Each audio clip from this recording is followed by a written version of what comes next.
Hello students, welcome to Farker Academy. நான் குல் பாலா பேசுகிறேன். இன்னைக்கு 6th ஸ்டாண்டர்ட் சிந்துவெளி நாகரிகம் பற்றி நம்ம டீட்டெயில்டாக வந்து இந்த வீடியோவில் பார்ப்போம். இந்த வீடியோ வந்து மூலமே பாருங்கள், நிச்சயம் உங்களுக்கு யூஸ்ஃபுல்லாக இருக்கும். ஓகே, இந்த 6th ஸ்டாண்டர்ட் சிந்துவெளி நாகரிகத்தில் ஃபஸ்ட்டு வந்து இப்படி ஒரு பாக்ஸ் கொடுத்துருப்பாங்க. எந்தெந்த நாகரிகம் வந்து எப்போ உருவானுச்சுன்னு இதை தான் வந்து பின்னாடியும் கொடுத்துருப்பாங்க. ஸோ நம்ம பின்னாடி வந்து காலக்கோடில் வந்து பார்த்துருவோம். ஓகே, இந்த கேள்வியை வந்து பார்த்திங்கன்னா கால வரிசைப்படுத்துக அப்படிங்கிறதுல கண்டிப்பாக வந்து கேட்க வாய்ப்பு இருக்கா, என்னால் நல்லா வந்து பார்த்து வச்சுக்கோங்க. மொத்தம் ஒரு 4 நாகரிகம் இருந்துச்சு, எப்போ தோன்றுனுச்சு அப்படின்ட்டு கொடுத்துருக்காங்க. ஃபஸ்ட்டு வந்து பார்த்திங்கன்னா மெசபடோமியா நாகரிகம். இது வந்து 3500லேருந்து 2000 ஆண்டு. ஓகேவா, இது எல்லாமே வந்து கிமு பொது ஆண்டுக்கு முன் வந்து தோன்றப்பட்டது. அடுத்து நமக்கு படிக்கக்கூடியது வந்து சிந்துவெளி நாகரிகம். இது வந்து பார்த்திங்கன்னா 3300லேருந்து 1900 வரைக்கும் இருக்கிறது.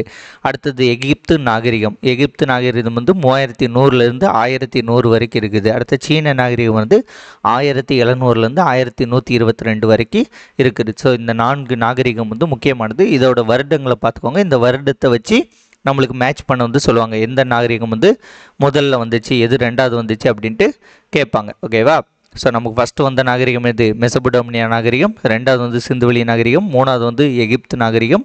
நாலாவது வந்து சீன நாகரிகம். இதை வந்து காலவரிசைப்படுத்துக்கிட்டு கேட்க நிறைய வாய்ப்பு இருக்குது. இந்த நாகரிகம் எல்லாமே வந்து பார்த்திங்கன்னா ஆற்றங்கரையோரம் அல்லது நதிக்கரையோரம் வந்து தோன்றியது. அதனால் இதற்கு வந்து பார்த்திங்கன்னா ஆற்றங்கரை நாகரிகம் அல்லது நதிக்கரை நாகரிகம் அப்படின்ட்டு அழைப்பார்கள்.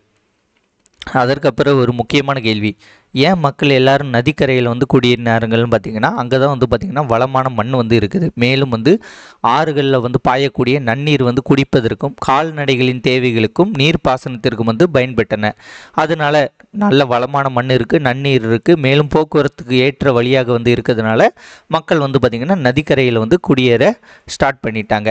அதற்கு பிறகு வந்து ஒரு பாயிண்ட் இருக்கும், என்னது, இங்கே ஹரப்பா வந்து புதையுண்ட நகரம் அப்படின்ட்டு சொல்கிறாங்க. ஒரு ஹெட்டிங் கொடுத்துருப்பாங்க. இதில் உள்ளதெல்லாம் பார்ப்போம். இதில் உள்ள எல்லா இதுவும் வந்து ரொம்ப முக்கியமானது. ஹரப்பா நகரத்தின் இடிபாடுகளை வந்து முதல்ல வந்து பார்த்திங்கன்னா சார்லஸ் மேசன் அப்படிங்கிறவர் தான் வந்து அவர் வந்து ஒரு நூலில் எழுதியிருப்பார். அப்படிங்கிற ஒரு ஆங்கிலேயர், சார்லஸ் மேசன், இவர் கிடையாது, இவர் வேற. ஓகே, சார்லஸ் மேசன் அப்படின்ட்டு ஒரு ஆங்கிலேயர் வந்து பார்த்திங்கன்னா அவருடைய நூலில் வந்து விவரித்திருப்பார். இந்த சார்லஸ் மேசன்கிறது யாருன்னு பார்த்திங்கன்னா கிழக்கிந்திய கம்பெனிகளில் வந்து பணிபுரிந்த ஒரு படை வீரரும் ஆராய்ச்சியாளரும் வந்து ஆவார். அவர் வந்து பாகிஸ்தானுக்கு வந்து போகிறாரு. ஓகேவா, பாகிஸ்தானில் உள்ள இந்தியாவின் வடமேற்கு பகுதிகளில் வந்து பார்வையிடும் போது அங்கே நிறைய செங்கல் திட்டுகள் வந்து கிடக்குது. அப்படி செங்கல் திட்டுகளை வந்து இருக்கிறத பார்த்துக்கிட்டு அவர் வந்து இது என்னடா அப்படின்னு பார்க்குறாரு. ஓகேவா, அங்கே பார்க்கும்போது பார்த்திங்கன்னா அந்த பாலடைந்த செங்கற்கோட்டை ஒரு வந்து கோட்டை இருக்குது. அந்த கோட்டை வந்து எங்கன்னு இருக்குன்னா ஒரு மலை மீது வந்து கட்டப்பட்டிருக்கு. அந்த செங்கற்கோட்டை வந்து உயரமான செவறுகள், கோபுரங்கள் இருக்குது. உங்களுக்கு கான்செப்ட் புரியுதா? இப்படி ஒரு மலைன்னு வச்சுக்கோங்களேன். இந்த மலை மேலே உச்சியில் வந்து பார்த்திங்கன்னா நிறைய பெரிய பெரிய செவரோட ஒரு செங்கற்கோட்டை வந்து இருக்கிறது. இதை வந்து சார்லஸ் மேசன் வந்து ஃபஸ்ட்டு வந்து பார்க்குறாரு. அவர் என்ன சொல்கிறாரு, இதுதான் வந்து ஹரப்பா இருந்ததற்கான முதல் வரலாற்று ஆதாரம் அப்படின்ட்டு சார்லஸ் மேசன் வந்து கொடுக்குறாரு. அதற்கு பிறகு 1856 வந்து பார்த்திங்கன்னா பொறியாளர்கள், இன்ஜினியர்ஸ் இருக்காங்களா, இவங்க வந்து பார்த்திங்கன்னா லாகூர்லேருந்து கராச்சிக்கு வந்து ஒரு ரயில் பாதையை வந்து அமைக்கணும் அப்படின்ட்டு முடிவு பண்ணி அந்த வேலை நடந்துக்கிட்டு இருக்கு. அப்போ வந்து நிலத்தை வந்து தோண்டும் போது பார்த்திங்கன்னா நிறைய சுட்ட செங்கற்கள் வந்து கிடைக்கிது. ஆனால் இவங்க அந்த டைமில் வந்து பார்த்திங்கன்னா இது வந்து வரலாற்று ஆதாரங்கள் அப்படின்ட்டு உணராமல் என்ன பண்ணிட்டாங்க, அந்த ட்ராக் இருக்கா, ரயில்வே தண்டவாளத்துக்கு நடுவில் நிறைய கல் போடணும்ல, அந்த ட்ராக்கில் வந்து இந்த சுட்ட செங்கற்கள்லாம் வந்து போட்டுட்டாங்க. ஓகேவா, இவங்க வந்து அந்த வரலாற்றை வந்து வீணடிச்சிட்டாங்க. அதுக்கப்புறம் இவங்களுக்கு பிறகு எப்படியோ வந்து தெரிஞ்சிருக்கு. அடுத்து 1920 ஓகேவா, தொல்பொருள் ஆய்வாளர்கள் வந்து ஹரப்பா மற்றும் மொகஞ்சதாரோ இந்த நகரங்களை வந்து அகழாய்வு வந்து செய்ய வந்து ஆரம்பிக்கிறாங்க. அப்பொழுது தான் வந்து பார்த்திங்கன்னா ரொம்ப நாள் மறைஞ்சு கிடந்த ஒரு ரகசியம் வந்து வருது. என்னன்னு பாருங்க, அது வந்து என்னென்று பின்னாடி தான் கொடுத்துருப்பானுங்க. ஓகே, 1924 இந்திய தொல்பொருள் ஆய்வுத்துறையின் இயக்குனர் ஜான் மார்ஷல் அவரோட ஃபோட்டோ தான் வந்து இருந்துச்சு. ஓகேவா, அவர் ஹரப்பாவிற்கும் மொகஞ்சதாரோவுக்கும் இடையே வந்து பொதுவான அம்சங்கள் வந்து நிறைய இருக்குது. ஆனால் ரெண்டுமே வந்து பெரிய நகரத்தில் சார்ந்த வெவ்வேறு பகுதிகள். ஹரப்பாவும் மொகஞ்சதாரோவும் ஒன்று கிடையாது. ஹரப்பாவும் மொகஞ்சதாரோவும் பொதுவான அம்சங்கள் நிறைய இருக்குது. ஆனால் ரெண்டுமே வந்து பெரிய நகரத்தில் சார்ந்த வெவ்வேறு பகுதிகள் அப்படின்ட்டு யார் சொல்கிறா? ஜான் மார்ஷல் வந்து சொல்கிறாரு. மேலும் ஹரப்பாவிலும் மொகஞ்சதாரோவிலும் கண்டுபிடிக்கப்பட்டுள்ள மண்பாடங்களுக்கு இடையே வந்து சிறிய அளவு வேறுபாடு இருப்பதையும் வந்து ஆராய்ச்சியாளர் வந்து கண்டுபிடிக்கிறார்.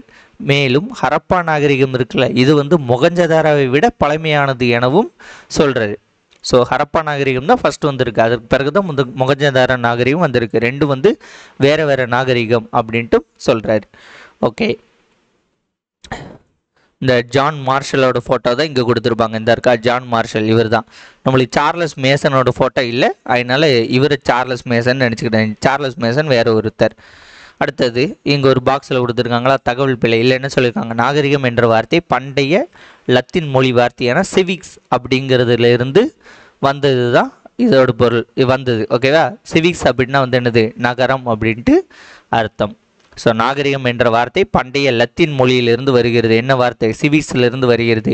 சிவிக்ஸ்னால் நகரம், அதுதான் வந்து நாகரிகம் அப்படின்ட்டு மாறி இருக்குது. ஸோ இந்த பாக்ஸ் வந்து பார்த்து வச்சுக்கோங்க, கேள்வியை கேட்க வாய்ப்பு இருக்கிறது. அடுத்தது இந்த ஒரு பாக்ஸ் பார்த்துருவோம். தொல்லியலாளர்கள் எவ்வாறு புதையுண்ட நகரத்தை கண்டுபிடிக்கிறார்கள். நமக்கே டவுட் இருக்கும், எப்படி வந்து இந்த ஆராய்ச்சியாளர்கள்லாம் வந்து கண்டுபிடிக்கிறாங்க அப்படின்ட்டு. ஓகேவா, அதுக்கு வந்து என்ன சொல்கிறாங்கன்னா, அகழ்வாராய்ச்சியாளர்கள் செங்கற்கள் இருக்குல்ல, செங்கற்கள், கற்கள், உடைந்த பானை ஓடைகள், இதெல்லாம் வந்து எத்தனை வருஷத்துக்கு முன்னாடி செஞ்சுருக்காங்க அப்படிங்கிறத வச்சு கண்டுபிடிப்பாங்க. போன்றவற்றை ஆராய்ந்து அவன் பயன்படுத்தப்பட்ட காலத்தை வந்து அறிந்துக்கிறாங்க. அதற்கப்புறம் பண்டைய இலக்கிய ஆதாரங்களை, ஓகே, இப்போ இலக்கியத்தில் பார்த்திங்கன்னா இந்த வருஷத்தில் உள்ளது அப்படின்ட்டு சொல்லியிருப்பாங்க. ஸோ அந்த இலக்கிய ஆதாரங்கள், இப்போ ஓலைச்சுவடி இருக்குன்னா அந்த ஓலைச்சுவடி வந்து எவ்வளோ வருஷத்துக்கு முன்னாடி உருவானது அப்படின்ட்டு ஃபைண்ட் அவுட் பண்ணுவாங்க. இல்லைன்னா அதுலேயே ஏதாவது வருஷம் கொடுத்துருப்பாங்க, அதை வச்சு கண்டுபிடிப்பாங்க. அடுத்தது வான்வெளி புகைப்படங்கள். வான்வெளி புகைப்படங்கள் அப்படிங்கிறது சேட்டலைட் இமேஜஸ். ஓகேவா, சேட்டலைட் இமேஜஸ் மூலமாக வந்து பார்த்திங்கன்னா புதையுண்ட நகரங்கள் வந்து எங்கெல்லாம் இருக்குது அப்படிங்கிறது அதோட மேற்பரப்பை வந்து ஃபைண்ட் அவுட் பண்ணுவாங்க. இப்போ நமக்கு எங்கே புதையுண்ட நகரங்கள் இருக்குன்ட்டு தெரியாது. ஓகேவா, அப்போ வந்து சேட்டலைட் இமேஜை வச்சு இப்போ இந்த ஏரியாவில் வந்து நீங்கள் போய் ரிசர்ச் பண்ணி பாருங்கள் அப்படின்ட்டு சொல்லுவாங்க. அதற்கப்புறம் வந்து நம்ம கண்டுபிடிக்க முடியும். அதனால் இது வந்து சேட்டலைட் இமேஜஸ்.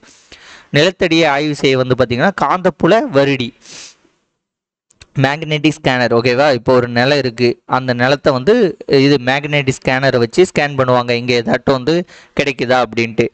அதற்கு பிறகு எஞ்சிய தொல்பொருட்கள் புதையின்றி இருக்கின்றவா இல்லையா, இப்போ ஸ்கேன் பண்ணி ஓரளவு கண்டுபிடிச்சிட்டோம், இதற்கு பிறகு ஏதாட்டும் இருக்கா இல்லையா அப்படிங்கிறத கண்டுபிடிப்பதற்கு ரேடியோ கருவியை வந்து யூஸ் பண்ணுறாங்க.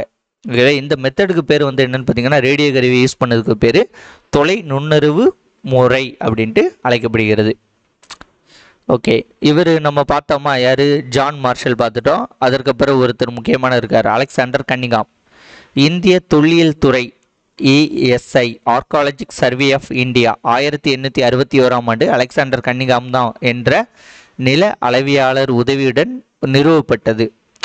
ஓகேவா, இவரை வச்சு தான் அலெக்சாண்டர் கன்னிங்காமோட உதவியினால தான், அவரோட இதனால தான் வந்து பார்த்திங்கன்னா இந்திய தொல்லியல் துறை 1861 உருவாக்கப்பட்டது. Archaeological survey of India. இதன் தலைமையகம் வந்து எங்கே இருக்குன்னு பார்த்தீங்கன்னா புதுடெல்லி. இப்போ வரைக்கும் நம்ம யார் பேரெல்லாம் வந்து பார்த்துருக்கோம், ஞாபகப்படுத்தி பார்ப்போமா. John Marshall. ஜான் மார்ஷல் வந்து என்ன சொல்லியிருக்காரு அப்படிங்கிறத ஞாபகம் வச்சுக்கணும். Charles Mason.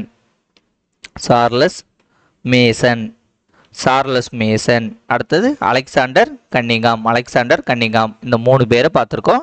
ஸோ 3 பேரும் கிட்டத்தட்ட ஒரே மாதிரி தான் இருக்கும், மறந்துடாதீங்க, குழப்பிக்கிட்டாதீங்க. யார் யார் வந்து என்ன பண்ணால் எந்த இடத்துல வராங்க அப்படிங்கிறத நல்லா வந்து பார்த்து வச்சுக்கோங்க. அடுத்த கால வரையறை. இது வந்து இந்த ஹரப்பா நகரியத்தோட கால வரையறை தான் சொல்கிறாங்க. புவி எல்லை இருக்குல்ல, அது வந்து தெற்காசியா வரைக்கும் இருந்திருக்கு. காலப்பகுதி வந்து வெண்கல காலம். ஓகேவா, வெண்கல காலம். காலம் வந்து 3000 1900 வரைக்கும். நம்ம இந்த சிந்துவெளி நாகரிகத்தை பார்த்தோம்ல, அதுதான்.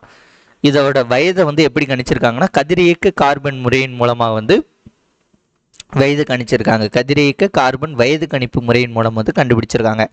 13 லட்சம் சதுர கிலோமீட்டர் பரப்பு, 6 பெரிய நகரங்கள் இருக்குது, 200க்கும் மேற்பட்ட கிராமங்கள் வந்து இருந்திருக்கிறது. இப்போ வெண்கல காலம் அப்படின்னா வந்து என்னென்ன, மக்கள் வந்து வெண்கலத்திலான பொருட்களை வந்து பயன்படுத்திய காலம் தான் என்னது, வெண்கல காலம். ஓகே, அடுத்தது வந்து இந்த ஹரப்பான் நாகரிகம் வந்து இருந்த இடங்களை வந்து இங்கே சொல்லியிருக்காங்க. இந்த மேப் வந்து லைட்டாக வந்து பார்த்துக்கோங்க. இதுக்கப்புறம் வந்து ஜஸ்ட் ரீடாக தான் இருக்கும்.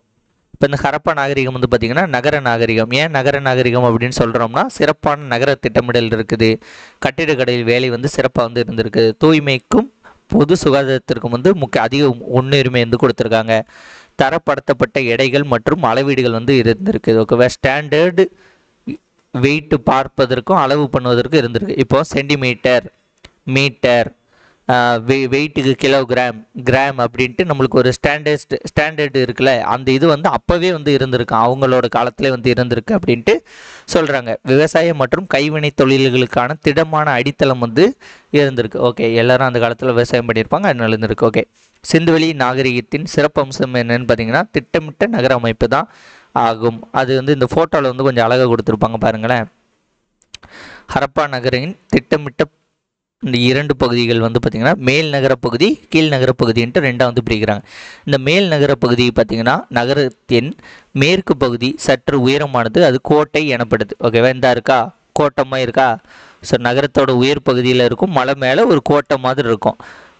நகர நிர்வாகிகள் வந்து இதை பயன்படுத்தின. ஸோ அரசர்கள் அதெல்லாம் அவங்க இல்லை நிர்வாகிகள் யாரோ அவங்கெல்லாம் வந்து இந்த உயர் பகுதியில் வந்து இருந்தாங்க. இந்த இந்த மேல் இடத்துல தான் வந்து பார்த்திங்கன்னா நம்மளுக்கு பெருங்குளமும் தானிய களஞ்சியமும் வந்து இருந்துச்சு. ஹரப்பால தான் வந்து என்னது பெருங்குளமும் தானிய களஞ்சியமும் இருந்துச்சு அப்படின்ட்டு சொல்கிறாங்க. அடுத்த கீழ்ப்பகுதியில் வந்து பார்த்திங்கன்னா அதிக பரப்பை கொண்டது வந்து இந்த கீழ்ப்பகுதி, இது வந்து சற்று தாழ்வடைஞ்சிருக்கும். இது மேல் பகுதின்னு வந்துட்டா, இப்போ கீழ்ப்பகுதிங்கிறது இந்த ஏரியா வந்து கீழ்ப்பகுதி இந்த இருக்கா. இந்த கீழ்ப்பகுதியில் பார்த்திங்கன்னா அதிக பரப்பு கொண்டது, இங்கே வந்து பொதுமக்கள் வசிக்கும் இடமாக வந்து இருந்தது. அடுத்தது மெக்ரகர் அப்படிங்கிறது பார்த்திங்கன்னா சிந்துவெளி நாகரிகத்துக்கு முன்னோடி அப்படிங்கிறது எதுன்னு பார்த்திங்கன்னா இந்த மெக்ரகருக்கு வந்து ஒரு புதிய கற்கால மக்கள் வாழ்ந்த இடம் வந்து பார்த்திங்கன்னா மெக்ரகர். இது வந்து பாகிஸ்தான் நாட்டில் பலுச்சிஸ்தான் மாநிலத்தின் போலன் ஆற்று பள்ளத்தாக்கில் வந்து அமைந்திருக்குது. இது தொடக்க கால மனிதர்கள் வாழ்ந்ததாக கண்டறியப்பட்ட இடங்களில் வந்து இதுவும் வந்து ஒன்று. அதனால தான் இந்த மெக்ரகரை வந்து என்ன சொல்கிறாங்க, சிந்துவெளி நாகரிகத்துக்கு முன்னோடிங்கிறாங்க. இவங்க வந்து பார்த்திங்கன்னா வேளாண்மையிலும் கால்நடை வளர்ப்பிலும் இந்த ஈடுபட்டதாக வந்து சொல்லப்படுகிறது. இவங்களோட காலம் வந்து பாருங்கள் 7000 கிமு, அதாவது புது ஆண்டுக்கு முன் 7000. இந்த சிந்துவெளி நாகரிகம் இதெல்லாம் இப்போ 3300 இருந்து 1900. ஆனால் அதற்கு எவ்வளோ வருஷம், ஒரு கிட்டத்தட்ட ஒரு 3700 வருஷத்துக்கு முன்னாடியே வந்து மெக்ரகர் இருந்திருக்கு. அந்த மெக்ரகரில் வேளாண்மை இருந்திருக்கு, கால்நடை வளர்ப்புலாம் வந்து இருந்திருக்கு அப்படின்ட்டு சொல்லப்படுகிறது. மெக்ரகர் நாகரிகத்துக்கு முந்தைய காலத்தை நிலவியதற்கான தொழில் சான்றுகள் கண்டுபிடிக்கப்பட்டுள்ளன. ஸோ மெக்ரகர் இருந்ததற்கான சான்றுகள் இருக்குது. அடுத்த தெருக்கள் வீடுகள்லாம் வந்து எப்படி இருக்குன்னு சொல்லியிருக்காங்க. சட்டக வடிவில் இருக்குது, நேராக வந்து இருக்குது, வடக்கு தெற்காக இருக்குது, கிழக்கு மேற்காக வந்து இருக்குது, செங்கோணத்தில் வந்து வெட்டி கொள்ளும்படி வந்து இருக்கிறது. எல்லாம் சும்மா கதையாக கொடுத்துருப்பானுங்க, எல்லாம் பார்த்துக்கோங்க. அடுத்தது என்னது, இந்த சாலைகள் வந்து பார்த்திங்கன்னா அகலமாகவும் வளைவான முனைகளை வந்து கொண்டதாக வந்து இருக்கிறது. அகலமாக இருக்குது, வளைவான முனைகளை கொண்டதுக்கு. வீடுகள் தெருக்களின் இரு ஓரங்களிலும் சீராக அமைக்கப்பட்டு இருக்கின்றன. ரெண்டு மாடி வீடுகள் வந்து இருக்குது. எல்லா வீட்லேயும் பல அறைகள் இருந்திருக்கு. எல்லா வீட்லேயும் வந்து பார்த்திங்கன்னா இப்போ கழிவறை குளியலறை அப்படின்னு தனித்தனியாக இருந்திருக்கு. இங்கே வந்து சுட்ட செங்கற்கள், சுண்ணாம்பு செங்கற்கள் இதெல்லாம் வந்து யூஸ் பண்ணியிருக்காங்க. உலர வைக்கப்பட்ட செங்கற்கள் வந்து இருந்தன. கூரைகள் வந்து போடப்பட்டிருந்து சமமாக வந்து இருக்குது அப்படின்னு சொல்லியிருக்காங்க. அரண்மனைகளோ வழிபாட்டு தலங்களோ இருந்ததை தீர்மானிக்கக்கூடிய ஆதாரங்கள் எதுவும் கிடைக்கல. கோட்டை மேலே இருக்குது, ஆனால் இது அரண்மனை அப்படின்ட்டு சொல்ல முடியாது. ஓகேவா, அவ்வளோதான். அடுத்தது, கட்டடங்கள் கட்டுவதற்கு ஏன் சுட்ட செங்கற்கல்கள் பயன்படுத்தப்பட்டனன்னு கேள்வி கேட்டிருக்காங்க. ஏன்னா அது கடினமானவை, நிலைத்து நிற்கக்கூடியவை, நெருப்பை கூட தாக்குபவை அப்படின்னு முடிச்சிருக்காங்க. அடுத்து, கழிவுநீர் அமைப்பு வந்து அந்த காலத்தில் வந்து இருந்திருக்கு. அது கழிவுநீர் அமைப்பு வந்து எப்படி இருக்கும்னா இந்த மாதிரி தான் இருக்கும். ஓகேவா, நிறைய கருத்திட்டுகள் போட்டிருப்பாங்க. ஒரு இப்படி ஸ்லைடு மாதிரி, ஓகேவா, இப்படி ஸ்லைடு மாதிரி போட்டு நீளமாக இப்படி போட்டிருக்காங்க. ஏதாட்டும் ஒரு பிரச்சனை ஓப்பன் பண்ணி பார்த்துக்கிடுவாங்க. அடுத்தது, இப்போ உள்ள மாதிரி அங்கேயே சிஸ்டம் இருந்திருக்கு. இந்த திடக்கழிவுகளை தேக்குவதற்கான குழிகளும் நீரை மட்டும் வெளியேற்றுவதற்கான குழிகளும் வந்து அப்போ அந்த காலத்திலே வந்து இருந்திருக்கு. அடுத்து, பெருங்குளம் வந்து பார்த்திங்கன்னா செவ்வக வடிவில் வந்து இருக்குது. இந்த பெருங்குளத்தில் வந்து தண்ணி வந்து கசியாமல் இருப்பதற்கு வந்து இயற்கை தார் அப்படிங்கிறது பூசப்பட்டுள்ளது. இந்த இயற்கை தாருக்கு வந்து இன்னும் ஒரு சில பேர்லாம் வந்து உண்டு. ஓகேவா, அதெல்லாம் வந்து அடுத்தடுத்த ஸ்டாண்டர்டில் இருக்கும். இல்லைன்னா நான் உங்களுக்கு இது பின்னாடி வந்து காமிக்கிறேன். பிட்டுமேன் அப்படிம்பாங்க. ஓகேவா, பிட்டுமேன். அடுத்தது ஒரு சில பேர்கள் உண்டு. எல்லாமே வந்து இயற்கை தாரை தான் குடிக்கும். அதை வந்து நான் பின்னாடி காமிக்கிறேன். அடுத்த, வடபுறத்திலும் தென்புறத்திலும் வந்து குளித்ததற்கு செல்ல படிக்கட்டுகள் வந்து இருந்ததுன்னா கிணற்றிலேருந்து வந்து நீரை வந்து இறைச்சி என்ன பண்ணுறாங்கன்னா பெருங்குளத்திற்கு வந்து நீரை வந்து உபயோகிக்கிறாங்க. வெளியேறவும் வந்து நீரை வந்து வச்சுருக்காங்க. கிணத்துலேருந்து நீரை வந்து இறைக்கப்பட்டு பெருங்குளத்தில் வந்து விடுறாங்க. உபயோகப்பட்ட நீர் வந்து வெளியேறும் வந்து வகை வந்து செஞ்சுருக்காங்க. அடுத்து தானிய களஞ்சியம். தானிய களஞ்சியம் எதுக்கு வைப்பாங்க? சேகரித்து வைப்பதற்கு தானிய களஞ்சியத்தை உருவாக்குறாங்க. இதில் வந்து கோதுமை, பார்லி, திணை வகைகள், எள் மற்றும் பருப்பு வகைகள் வந்து மிச்சங்கள் வந்து சிதறி காணப்பட்டன. ஸோ கோதுமை, பார்லி, எள்ளு, பருப்புலாம் வந்து அங்கே கிடச்சிருக்கு.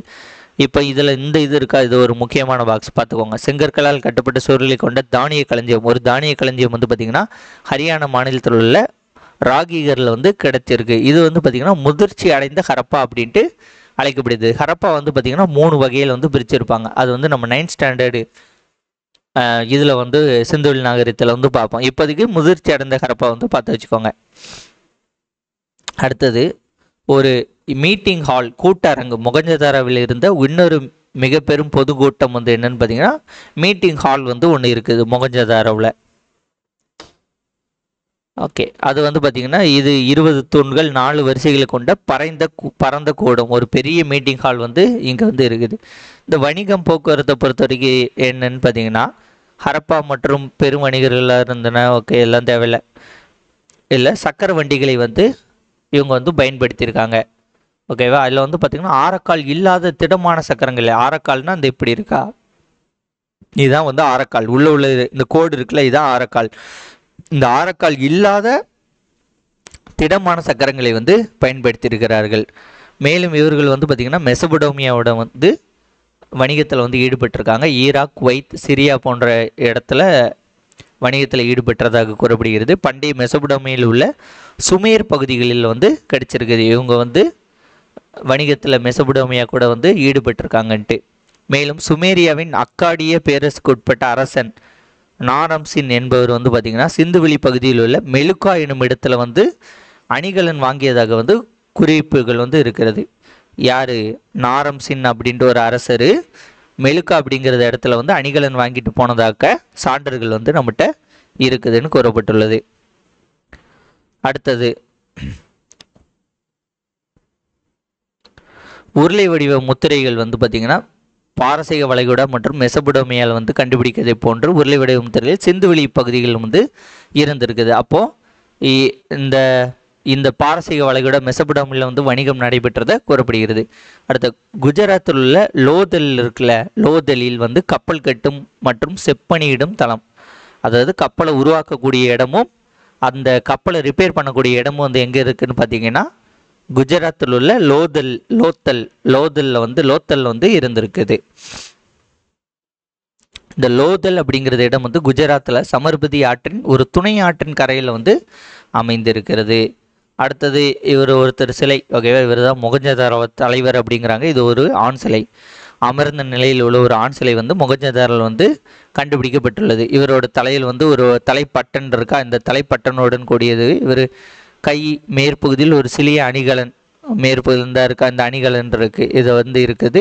இவர் வந்து பார்த்திங்கன்னா நல்லா தாடியை வந்து ஒழுங்குபடுத்தப்பட்டு காணப்படுகிறது. எவ்வளோ ஸ்டைலாக வந்து போட்டிருக்காரு பார்த்தீங்களா? இப்போ உள்ள மாடர்ன் மாதிரி இவர் அந்த காலத்திலே வந்து நல்லா நீட்டாக ட்ரிம் பண்ணி வச்சுருக்காரு. காதுகளில் வந்து பார்த்திங்கன்னா துளைகள் வந்து காணப்படுகிறது. அப்போ இவர் வந்து அணிகலன் வந்து அணிஞ்சிருக்காரு அப்படின்ட்டு சொல்லப்படுகிறது. அந்த காலத்தில் வந்து பார்த்திங்கன்னா ஆண்கள் பெண்கள் 2 பேருமே வந்து என்னது அணிகலன்கள் வந்து அணிஞ்சிருக்காங்க.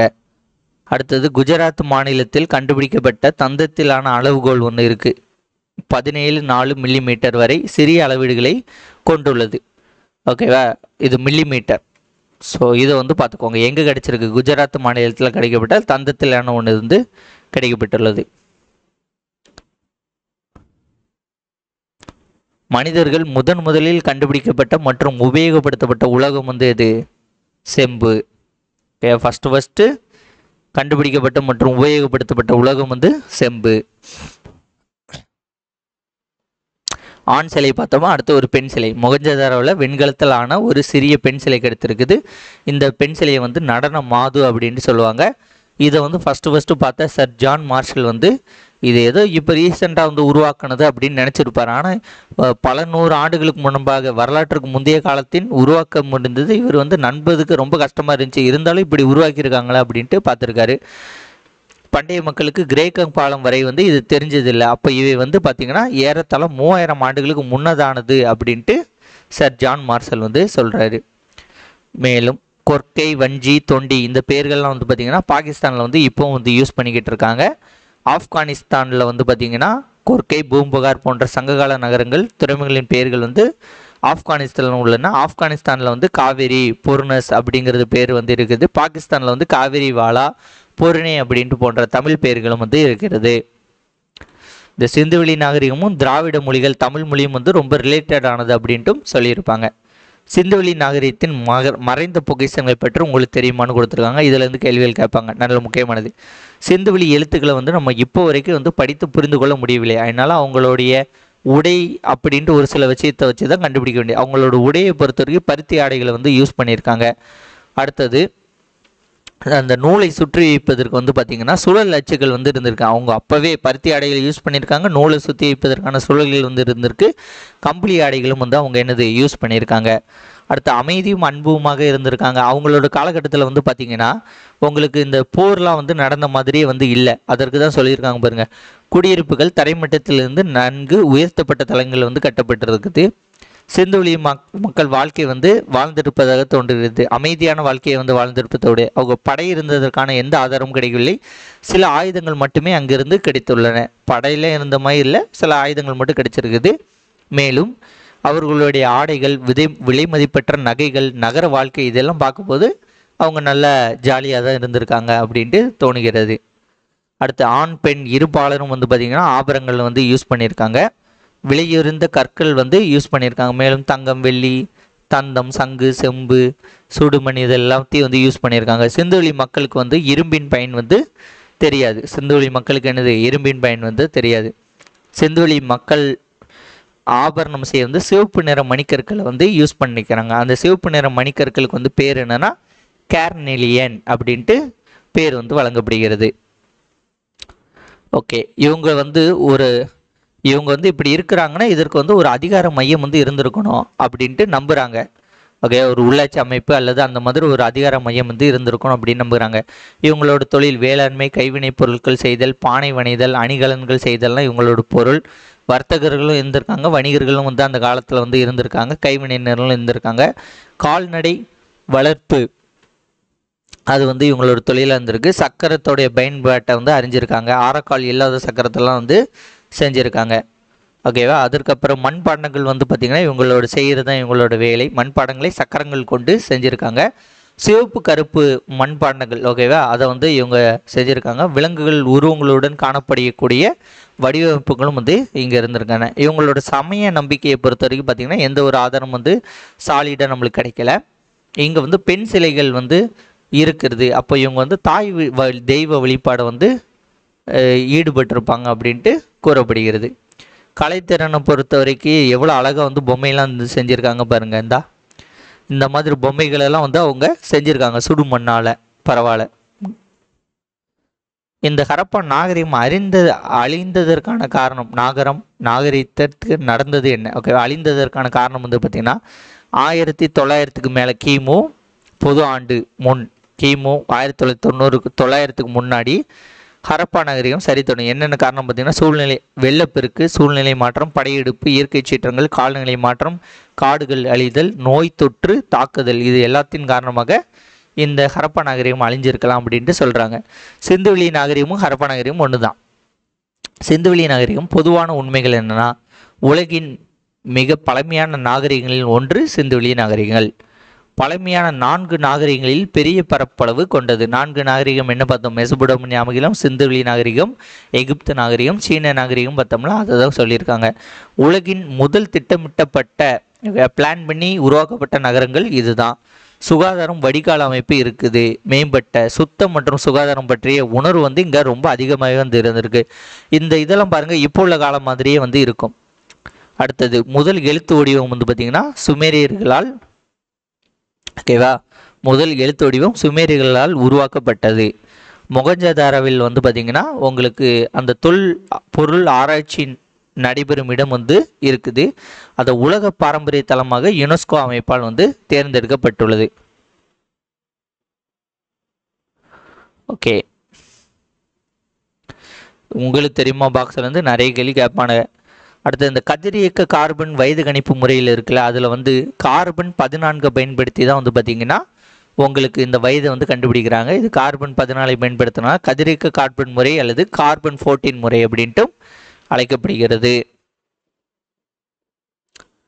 ஓகே, அடுத்து இந்த உலகம் அந்த நாளிலும் போட்டு ஒரு சில டேட்டா கொடுத்துருப்பானுங்க, இதை பார்த்துரும். இப்போ பொது ஆண்டுக்கு முன் கிமு 2500 வந்து குஃபு மன்னனால் சுண்ணாம்பு கல்லால் கட்டப்பட்ட கிசே பிரமிடு வந்து பார்த்திங்கன்னா ஒவ்வொன்றும் வந்து 15 டன் எடை உடையது. எப்பா, ஒவ்வொன்றும் 15 டன் எடை உள்ளதுன்னா பார்த்துக்கோங்க, இதான் வந்து அந்த இது பிரமிடு. ஓகேவா. அடுத்த மெசபடோமியா அதாவது சுமேரியர் காலம் வந்து பார்த்திங்கன்னா ஊர் நம்மோ அப்படின்ட்டு ஒரு அரசன் வந்து சின் என்ற சந்திர கடவுளுக்கு கட்டப்பட்டது தான் வந்து என்னது, ஜீகரட். அடுத்தது அபுல் சிம்பல் எகிப்து அரசன் 2ஆம் ராமசிஸ் என்பவரால் கட்டப்பட்ட இரட்டை கோயில்கள் உள்ள இடம் வந்து இருக்குது. ஓகேவா. அபு சிம்பல் எகிப்து அரசன் 2ஆம் ராமசிஸ் என்பவரால் கட்டப்பட்ட இரட்டை கோயில்கள் உள்ள இடம் வந்து இங்கே இருக்குது. இந்த இருக்கா, இதுதான் இரட்டை கோயில்னு நினைக்கிறேன். ஆனால் இது பெருசாக கேட்க வாய்ப்பு இல்லை, லைட்டாக வந்து பார்த்துக்கோங்க. ஓகே, இங்கே வந்து ஒரு மீள் பார்வைன்னு கொடுத்துருப்பாங்க, இதுலேயும் ஒரு சில டேட்டா இருக்கும், அதை பார்த்துக்கணும். மக்களிடையே பார்த்திங்கன்னா வியக்கத்தக்க பொறியியல் திறன் வந்து இருந்திருக்குது. மொகஞ்சதாரோவில் வந்து பெருங்குளம் வந்து இருக்குது. அடுத்தது இதுதான் வந்து உலகின் முதலில் கட்டப்பட்ட பொதுக்குளம். நாகரிகத்தின் பரப்பளவு வந்து பார்த்திங்கன்னா மேற்கில் பலுஜிஸ்தான் மக்ரான் கடற்கரை வரைக்கும் இருக்குது. கிழக்கில் காகர் ஹாக்ரா நதி பள்ளத்தாக்கு வரை இருக்குது. வடக்கில் வந்து பார்த்திங்கன்னா ஆப்கானிஸ்தான் இருக்குது. தெற்கில் வந்து மகாராஷ்டிரா வரை வந்து பரவி இருந்திருக்கு. இதெல்லாம் பார்த்துக்கோங்க. இது பொறுத்துக்களை வந்து கேள்வி கேட்க அதிக வாய்ப்பு இருக்கிறது. இந்த பாடம் ஃபுல்லாக உங்களுக்கு பார்த்திங்கன்னா ஏகப்பட்ட டேட்டா தான். ஸோ டேட்டாக்கள் நிரம்பியே தான் வந்து இந்த பாடம். ஓகே, இதுலேருந்து நான் உங்களுக்கு இப்போ பார்த்துட்டிங்களா, இப்போ வந்து நான் உங்களுக்கு பொதுவாக வந்து ஒரு சில கேள்வி கேட்குறேன், இதிலேருந்து நீங்கள் ஆன்சர் வந்து பண்ணுங்கள் இந்த பாடத்தை வச்சு. ஓகே, ஒரு செகண்ட். ஓகே, நான் இப்போ உங்களுக்கு ஒரு சில கேள்விகள் வந்து ஒரு 10 மினிட்ஸ் கேட்குறேன். அதற்கு ஆன்சர் வந்து நீங்கள் மனசுக்குள்ளே சொல்லி பாருங்கள், ஞாபகம் இருக்கான்னு பார்ப்போம். ஓகே, ஃபஸ்ட்டு வந்து என்ன கேள்வின்னு பார்த்தீங்கன்னா, இந்த ஒரு பாலடைஞ்ச செங்கற்கோட்டையை வந்து உயரமான இடத்துல வந்து கண்டுபிடிச்சிருப்பாங்க. ஓகேவா. அதுதான் வந்து பார்த்திங்கன்னா ஹரப்பாவோடைய முதல் வரலாற்று ஆதாரம் அப்படின்ட்டு சொல்லியிருப்பாங்க. அதை வந்து யார் வந்து கண்டுபிடிச்சா? ஹரப்பாவின் முதல் வரலாற்று ஆதாரத்தை கண்டுபிடித்தவர் யார்? ஆன்சர் யோசிங்க, நான் டக்குன்னு ஆன்சர் சொல்லிடுறேன். ஆன்சர் வந்து யாருன்னு பார்த்தீங்கன்னா சார்லஸ் மேசன். ஓகேவா. சார்லஸ் மேசன் தான் ஹரப்பாவுடைய முதல் ஆதாரத்தை வந்து கண்டுபிடிச்சிருப்பார். ஓகே, அடுத்த கேள்வி வந்து பார்த்தீங்கன்னா, இந்திய தொல்லியல் துறை இருக்குல்ல, இதை வந்து உருவாக்குனவர் வந்து யாருடைய உதவினால் வந்து உருவாக்குனாங்க? ஓகேவா, அதை வந்து பாருங்க. அடுத்தது இது யார் உருவாக்கியிருப்பா? Alexander Cunningham. அடுத்தது ஹரப்பாவிற்கும் மொகஞ்சதாரோ இருக்குல்ல, இது ரெண்டுக்கும் பொதுவான அம்சங்கள் நிறைய இருக்குது, ஆனால் ரெண்டும் வெவ்வேறு பெரிய நகரங்கள் அப்படின்ட்டு சொன்னது வந்து யார்? ஹரப்பாக்கும் மொகஞ்சதாரோக்கும் நிறைய ஒற்றுமை இருக்குது, ஆனால் ரெண்டுமே வந்து வெவ்வேறு நகரங்கள் அப்படின்னு சொன்னது யாருன்னு பார்த்தீங்கன்னா ஜான் மார்ஷல். ஓகேவா, இதெல்லாம் ஞாபகம் வச்சுக்கோங்க. அடுத்த கேள்வி, இந்த சிந்துவெளி நாகரிகத்துக்கு முன்னோடி அப்படின்ட்டு அழைக்கக்கூடிய நாகரிகம் வந்து எது? சிந்துவெளி நாகரிகத்துக்கு முன்னோடி அப்படின்ட்டு அழைக்கக்கூடிய நாகரிகம் எது? மெக்ரகர் நாகரிகம். ஓகே, இது வந்து முக்கியம். அடுத்தது, இந்த பெருங்குளம் இருக்குல்ல, அதில் வந்து நீர் கசியாமல் இருப்பதற்கு என்ன பண்ணுவாங்க? பெருங்குளத்தில் வந்து நீர் கசியாமல் வந்து இருப்பதற்கு வந்து பார்த்தீங்கன்னா என்ன பண்ணுவாங்கன்னு பார்த்தீங்கன்னா அந்த இயற்கை தாரை வந்து பூசியிருப்பாங்க, இயற்கை தார். அடுத்தது, இப்போ ரீசெண்டாக இப்போதைய காலத்தில் இந்த தானிய களஞ்சியம் வந்து எந்த மாநிலத்தில் இருக்குது, எங்கே இருக்குது? இப்போதைக்கு தானிய களஞ்சியம் வந்து எந்த மாநிலத்தில் இருக்குது, எங்கே இருக்குது? அது வந்து பார்த்தீங்கன்னா ஹரியானா மாநிலத்தில் இருக்குது. ராகிகர் அப்படிங்கிறது இடத்துல வந்து இருக்குது. இவங்க இந்த சிந்துவெளி மக்கள் இருக்காங்கல்ல, இவங்க வந்து யார் எந்த நாட்டு கூட வந்து வணிகம் வந்து மேற்கொண்டாங்க? எந்த நாடு? மெசபடோமியா. அடுத்த இன்னும் ஒரு சில டேட்டா இருக்கு இவங்களுக்கு. ஆமா, ஓகே, எல்லாம் பார்த்துக்கோங்க. கப்பல் கட்டும் தளம் வந்து எங்க இருக்குது? கப்பல் கட்டும் தளம் வந்து பார்த்தீங்கன்னா குஜராத்தில் உள்ள லோத்தல். அந்த லோத்தல் வந்து எந்த ஆற்றின் துணை ஆற்றின் கரையில் வந்து இருக்கிறது? எந்த ஆறு, எந்த ஆற்றின் துணை ஆற்றின் கரையில் இருக்கிறது? சபர்மதி. ஒரு ஆண் சிலை இருக்குல்ல, ஆண் சிலை எங்க கண்டுபிடிக்கப்பட்டது? ஆண் சிலை வந்து எங்க கண்டுபிடிக்கப்பட்டது? மொகஞ்சதாரோ. ஒரு பெண் சிலை கண்டுபிடிச்சாங்கல்ல, அந்த பெண் சிலை எங்க கண்டுபிடிக்கப்பட்டது? அந்த பெண் சிலை எதனால் உருவாக்கப்பட்டது? எதனால்னா தங்கமா, வெள்ளியா, வெண்கலமா, இரும்பா?